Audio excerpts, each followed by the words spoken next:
Okay. નમસ્કાર વિદ્યાર્થી મિત્રો, નવા વર્ષમાં બધા વિદ્યાર્થીનું સ્વાગત છે.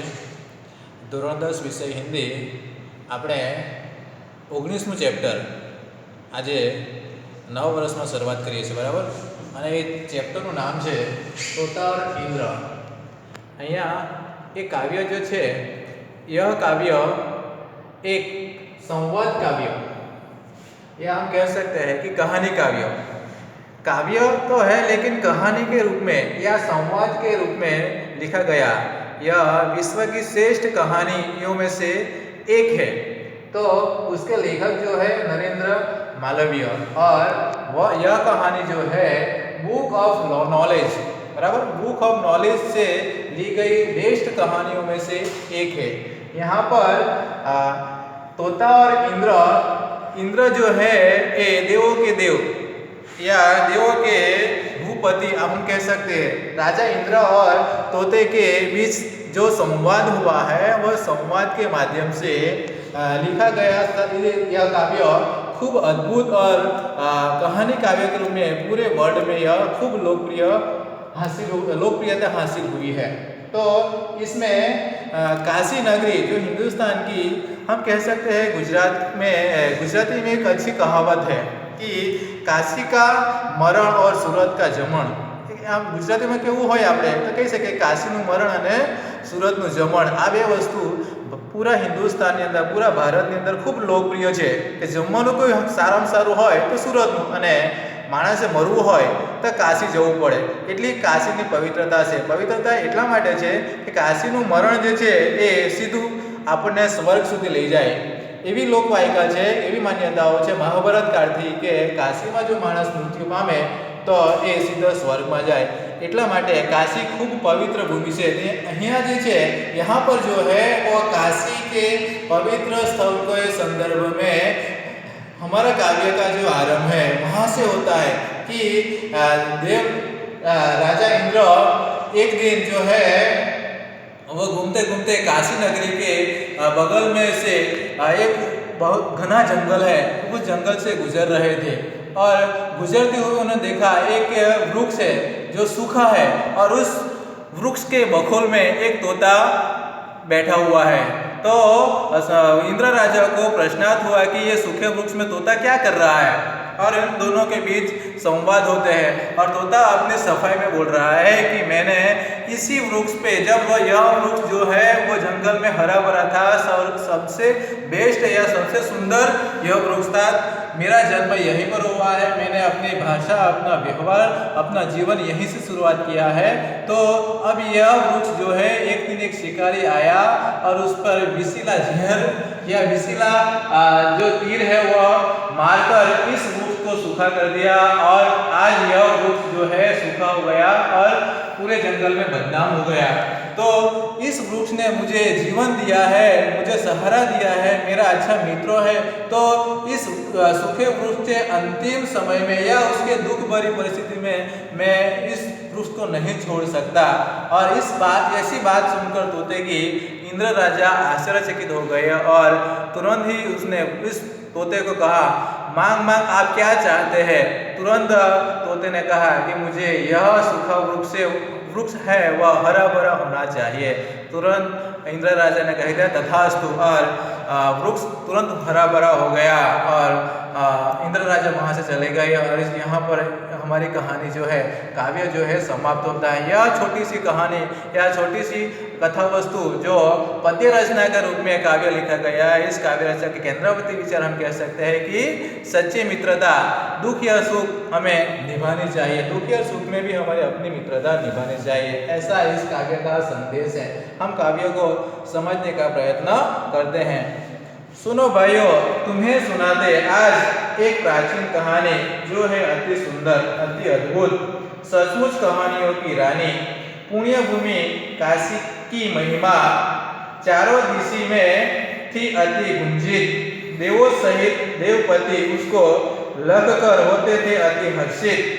गुजर रहे थे इंद्र एक दिन, जबकि निकट के निर्जन वन से देखा एक पेड़ अति भारी, सूखा, निर्जीवित सा तन से उसके एक अनोखे खोखले में था तोता एक बहुत ही सुंदर। हुआ इंद्र को बेहद अचरज, उसको सूखे तरु पर रखकर पूछा। तुरंत उन्होंने उससे, क्या न मूर्खता है यह भारी, इस सूखे तरु पर तू रहता बन करके अनजान अनारी। हरा भरा तरु कहाँ नहीं है क्या इस विस्तृत सुंदर वन में, भला यही रहने में तूने सोचा है क्या हित निज मन में। तोता बोला, महाराज यह तरु पहले था बेहद सुंदर, सारे वन में एकमात्र था, उसके अच्छा सबसे मनोहर जैसा था यह सबसे सुंदर वैसा ही था यह बलशाली।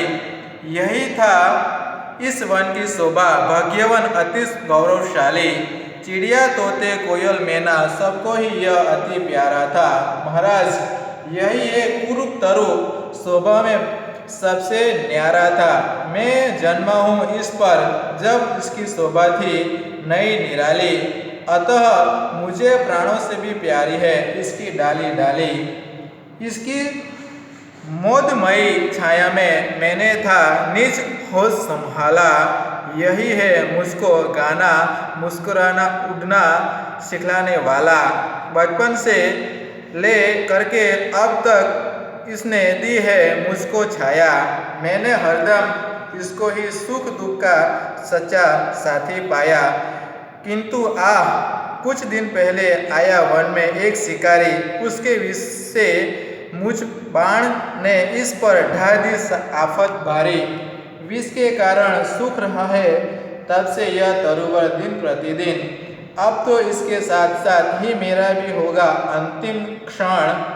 बचपन के साथी को तजकर भला कहीं मैं जा सकता हूँ, यदि जाऊं भी तो क्या सुख संतोष शांति में पा सकता हूँ। इससे अच्छा है मैं इसके दुख में थोड़ा हाथ बटाऊं और अंत में सुख के से इसके संग संग मैं भी मर जाऊं। दंग रह गए इंद्रदेव तो तोते की यह सब बातें सुनकर। फिर तोते से बोले, वे यों तुरंत अत्यधिक हर्षित होकर, मैं प्रसन्न हूँ तुझसे पंछी, सुफल हुआ है तेरा जीवन, मांग तुरंत वर कोई मुझसे पूर्ण करेगा मैं इसकी इसी ही क्षण। तोता बोला, देव यही है अभिलाषा मेरे जीवन की, हरा भरा कर दे यह तरुवर जो है शोभा सारे वन की। कहा इंद्र ने एवं मस्तु और तरु ने फिर नवजीवन पाया, शोभा इस निराली सुंदरता लेकर वह फिर लहराया। यह है काव्य। हम यहाँ पर काव्य को समझने का प्रयत्न करते हैं। लेखक हमें जैसे कहानी सुना रहा है वैसे ही पहला ही वाक्य रचना जो है, पहला ही जो शब्द है, देखो, सुनो भाइयों तुम्हें सुनाते आज एक प्राचीन कहानी। लेखक कह रहे हैं कि सुनो भाइयों, सुनो मित्रों, मैं आप लोगों को एक अच्छी कहानी सुना रहा हूँ। प्राचीन कहानी, प्राचीन मतलब बहुत पुरानी कहानी में आपको सुना रहा जो है अति सुंदर। वह कहानी कैसी है? बहुत सुंदर है, अति सुंदर है, अति अद्भुत, अति सुंदर भी है, अति अद्भुत भी है। सचमुच कहानियों की रानी की जो सारी कहानियों है, कहानियों में भी श्रेष्ठ या कह सकते हैं कहानियों की रानी, ऐसी कहानी में आपको सुना रहा है। कौन कह रहा है? कवि। पुण्य भूमि काशी की महिमा।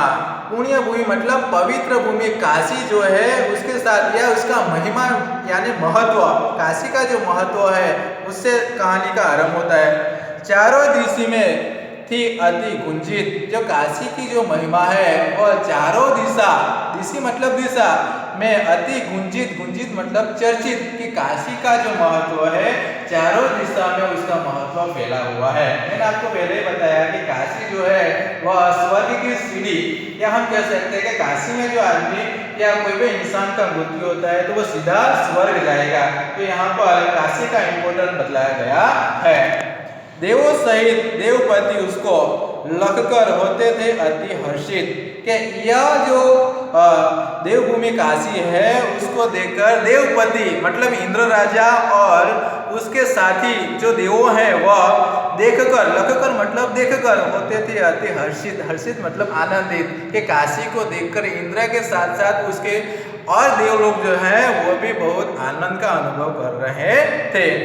गुजर रहे थे इंद्र एक दिन, जबकि निकट के निर्जन वन से, काशी के निकट जो है निर्जन वन, जहाँ पर कोई नहीं रहता, सुनसान जगह है, ऐसा जंगल, ऐसा वन से इंद्र गुजर रहे थे। गुजर रहे थे इंद्र एक दिन, जबकि निकट के निर्जन वन से देखा एक पेड़ अति भारी, भारी मतलब मोटा, कि एक बड़ा सा वृक्ष उसने देखा। किसने? इंद्र ने देखा एक दिन अति भारी सूखा।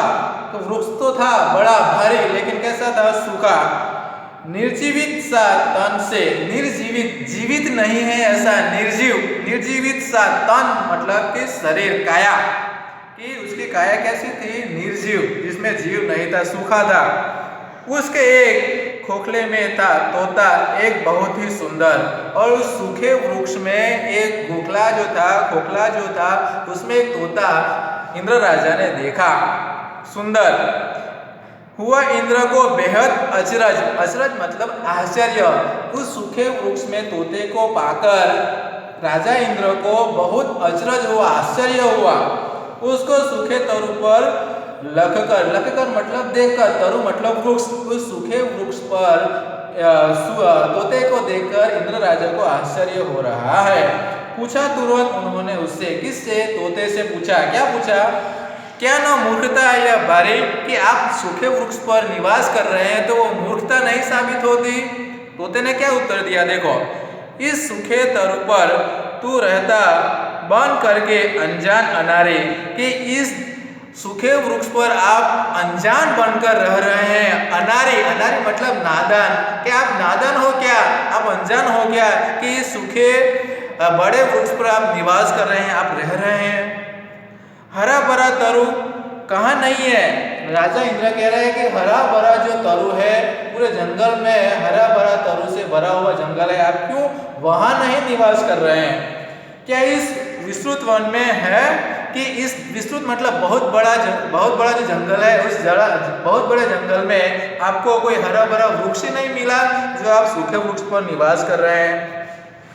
हरा भरा तरु कहाँ नहीं है क्या इस विस्तृत सुंदर वन में? भला यही रहने में तूने सोचा है क्या हित निज मन में, कि क्या आपने यही सूखे वृक्ष पर रहने का निश्चय किया है? इसके पीछे आपका कोई निजी हित मन में है क्या? इंद्र राजा ने पूछा कि निजी मतलब स्वयं का, अपना, और हित मतलब कल्याण, कि इस सूखे वृक्ष पर रहने के पीछे आपका कोई निजी स्वार्थ या निजी कोई कल्याण की भावना है क्या?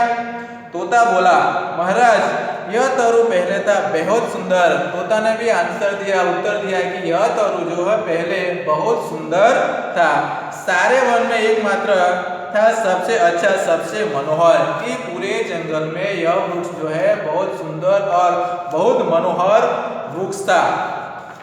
जैसा था यह सबसे सुंदर, वैसा ही था वह बलशाली, जितना सुंदर है उतना वह ताकतवर भी था।